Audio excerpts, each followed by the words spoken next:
मेरा सवाल ये है कि जब आइन का बुनियादी ढांचा हमने चेंज करना हो या आइन की शक्ल चेंज करनी हो, बुनियादी जो उसके फंडामेंटल्स हैं उसे चेंज करना हो, तो क्या कौमी असेंबली 2/3 मेजोरिटी से वो कर सकती है? क्योंकि ये आइन तश्कील कौमी असेंबली ने नहीं दिया था, ये कॉन्स्टिट्यूएंट असेंबली ने ये आइन बनाया था। यानी जो उस वक्त 1972 में जो असेंबली वजूद में आई थी इलेक्शन के बाद, उसको कॉन्स्टिट्यूएंट असेंबली की पावर्स दी गई थी। तो मैं समझना दो चीजें चाहता हूँ कि कॉन्स्टिट्यूएंट असेंबली की फॉर्मेशन का प्रोसेस क्या होता है, क्या उसमें सूबाई असेंबलियों की भी रिप्रेजेंटेशन होती है?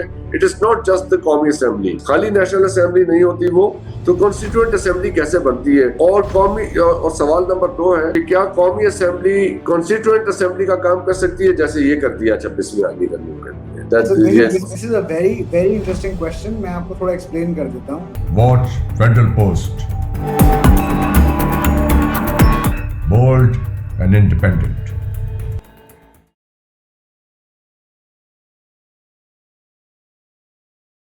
फर्ज करें कि ये फैसला कर लिया जाए किसी भी आला हल्के के अंदर कि हम इसे अब इस्लामी रियासत नहीं चाहते, हम इसे रिपब्लिक ऑफ पाकिस्तान बनाना चाहते हैं। इट शुड नॉट बी इस्लामी जमहूरिया Pakistan, it should be republic of Pakistan और डेमोक्रेटिक रिपब्लिक ऑफ पाकिस्तान। जी जी, व्हाटएवर इट इज, ठीक है ना। हम एक मजहबी रियासत से एक सेकुलर रियासत की तरफ जाना चाहते हैं।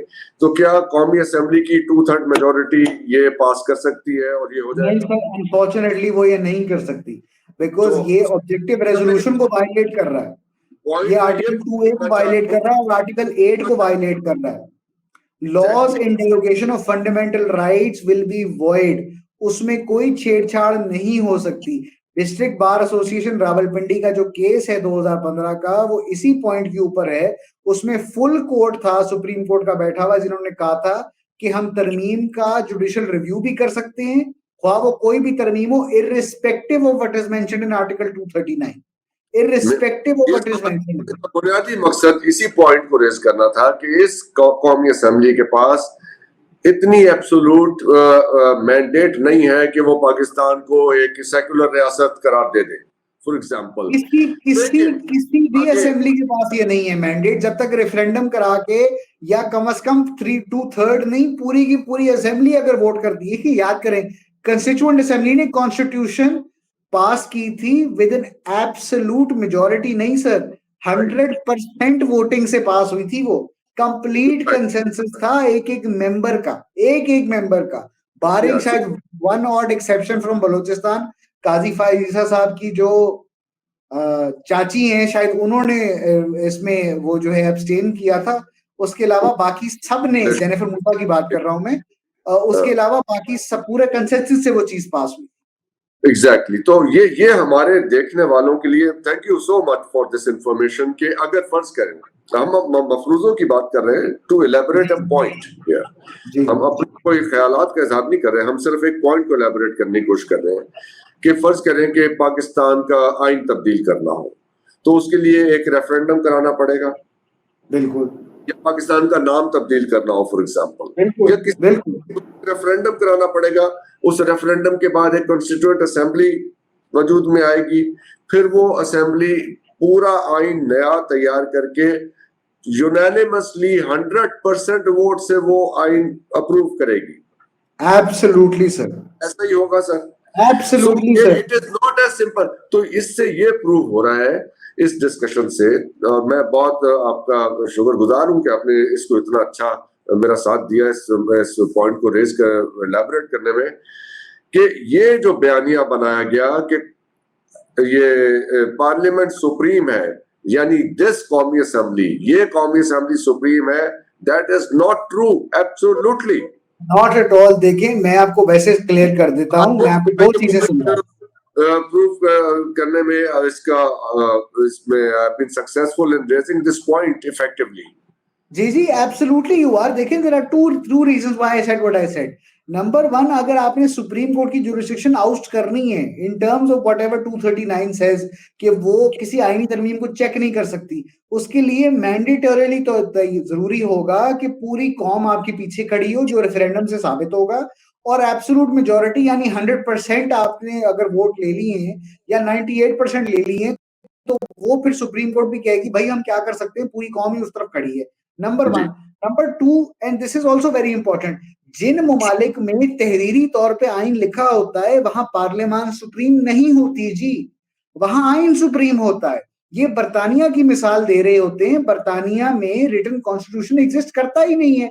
वो लेजिस्लेट कर सकते हैं कल को कि जितने साउथ एशियंस हैं उनको हम सिटीजनशिप उनकी सीज कर रहे हैं, और नो अदालत is going to check it. वो सिर्फ ये कह देंगे जी फंडामेंटल राइट्स के लिए ये वॉइड है वगैरह वगैरह।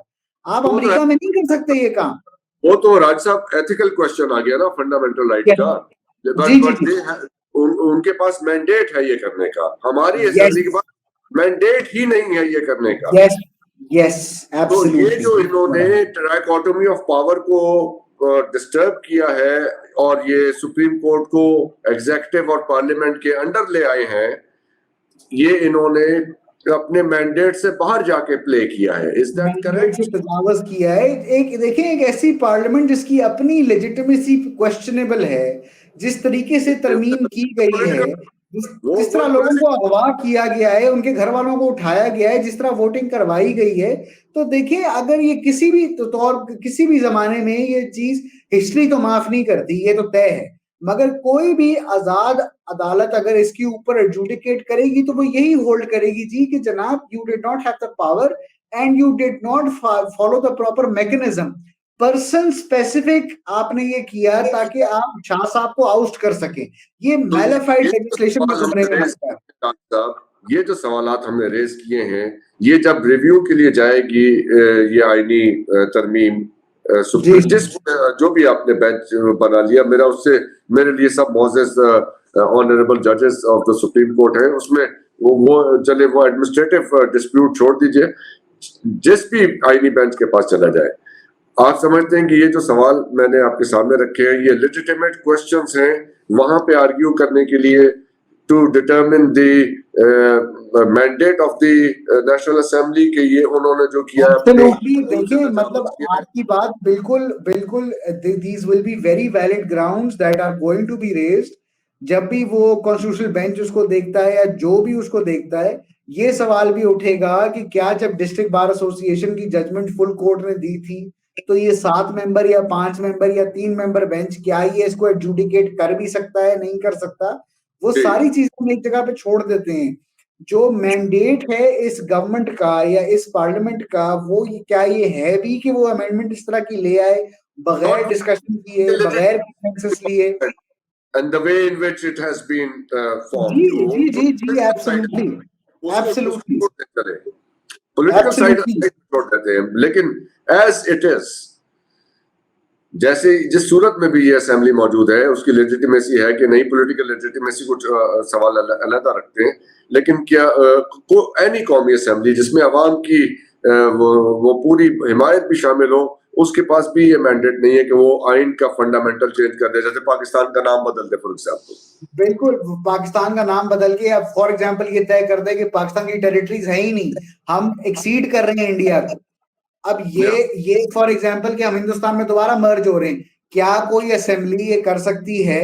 ये दिस इज एब्सोल्युटली अबसर्ड। देखिए ये तो एक तयशुदा चीज है कि whatever amendment has to take place has to be within the confines of the constitution. The constitution says कि जनाब ये आपके 4 सूबे हैं, उसके अलावा ये नॉर्दर्न टेरिटरी है, ये कश्मीर है, ये इस्लामाबाद है। It says कि आप इस्लामिक रिपब्लिक ऑफ पाकिस्तान है। It says कि ऑब्जेक्टिव रेजोल्यूशन आइन का हिस्सा है। इसको छेड़छाड़। Will it be wrong to say कि ये जो बयानिया बनाया गया कि पार्लियामेंट सुप्रीम है, this is totally rubbish? Absolutely जी, I am absolutely of this point. Unfortunately मैं वो बदकिस्मत इंसान हूँ जिसने बर्तानिया में कॉन्स्टिट्यूशनल एडमिनिस्ट्रेटिव लॉ पढ़ा था, और मैं आपको बता रहा हूँ मेरी तालीम के मुताबिक पाकिस्तान में पार्लियामेंट सुप्रीम नहीं है, पाकिस्तान में आइन सुप्रीम है। फंडामेंटल राइट्स और उसका बेसिक हिस्सा है, उससे छेड़छाड़ हो ही नहीं सकती।